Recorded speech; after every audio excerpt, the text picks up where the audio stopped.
प्यार एक काम करी हो, जिंदगी में हो जानो नाम करी हो। का करबो जौन होखे के रहे तौन तो हो गए, और छूट गइल प्यार एक काम करी हो, जिंदगी में हो जानो नाम करी हो। सुनो ये मजनुआ हमार दिल न कर थोरे हो।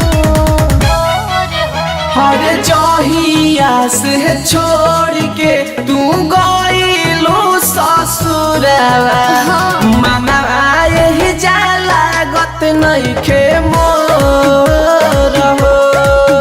अरे सुखत नइखे अखिया के लोर हो।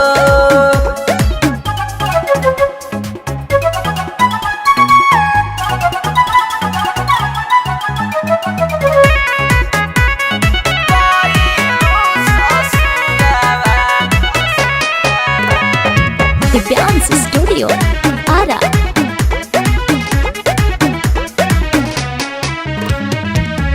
पापा के दबाव में आके कोइले बनी सदिया, रहे ना इरादा हमरो देवे के दर दिया।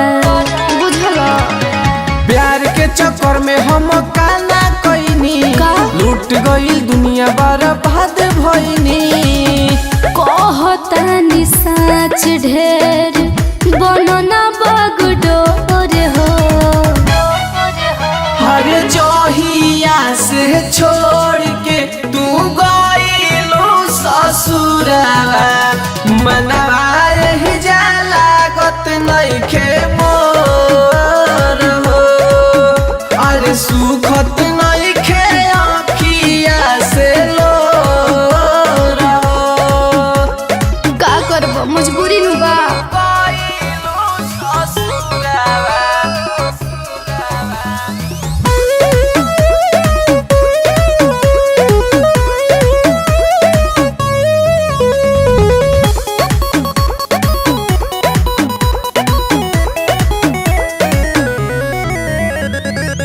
सास ससुर देवर ननद करे मान जान हो, तू घर बसालो सोनो नइखी तोहर जान हो।